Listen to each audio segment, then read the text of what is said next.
Hello বন্ধুরা, আসসালামু আলাইকুম। জেল রোস্টিংয়ে আপনাদেরকে অনেক অনেক স্বাগত জানাই। আজ আমার রান্নাঘরে হবে বন্ধুরা কেরালা ভাজি। তো প্রথমে কেরালাটা কেটে নিল আমার আপন দিদিভাই, তারপর এটাকে কুচি কুচি করে কেটে নিল আমার আপু, তারপর দিয়ে দিল আরও কুচি কুচি করে কেটে নিল। তারপর আমার ভাবি এসে আমার আপুকে সাহায্য করে দিল। তারপর আলুর কি সুন্দর বাকলটা কেটে নিল, কেটে দিয়ে তারপর চলে গেল বন্ধুরা। তারপর আমার আপু এটাকে আরও কুচি কুচি করে কেটে এটাকে আলাদা বলে রেখে দিল। তারপর দিয়ে কেরালাটা লাড়াচাড়া করলো, তারপর আলুটাও লাড়াচাড়া করলো। তারপর কেরালার উপর দিয়ে দিল লবণ, আরও একটু লবণ দিয়ে দিয়েছে বন্ধুরা। তারপর এটাকে লাড়াচাড়া করে এর কষটা বেরিয়ে এটাকে দইয়ে নিল বন্ধুরা। দইয়ে একটা প্লেটের মধ্যে রেখে দেয়। তারপর এগুলো শেষ হয়ে গেলে কেরালাটা ধোয়াটা, তারপর আলুতে একটু জল দিয়ে দিল, তারপর লবণ একটু দিয়ে এটাকে ভালো করে ধুয়ে নিয়ে কেরালার উপর বসিয়ে দিল।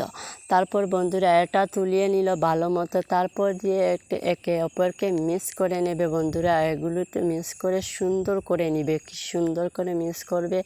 তারপর এগুলো ভালো মতো সুন্দর করে একে অপরকে রান্না করলে খুব সুন্দর করে লাগবে। তারপর দা দিয়ে কেটে নিল পেঁয়াজ কুচি কি সুন্দর করে বারিক বারিক করে এটাকে কাটিয়ে নিল। তারপর কাঁচা লঙ্কাগুলো কেটে লাগলো, তারপর শেষ পর্যন্ত কাঁটাগুলোকে কেটে নিল।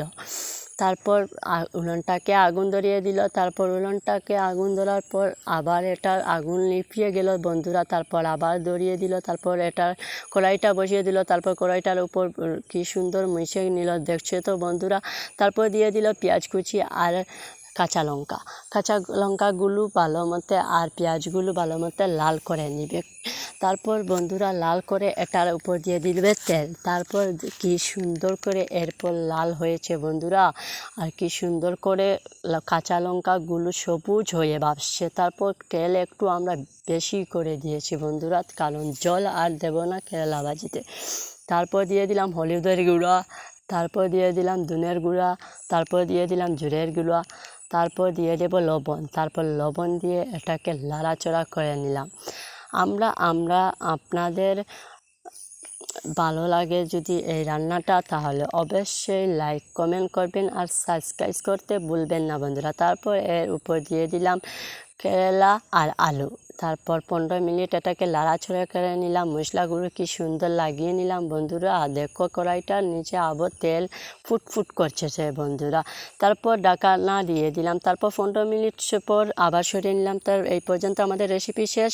আপনাদের যদি ভালো লাগে তাহলে অবশ্যই সাবস্ক্রাইব করবেন, লাইক করবেন।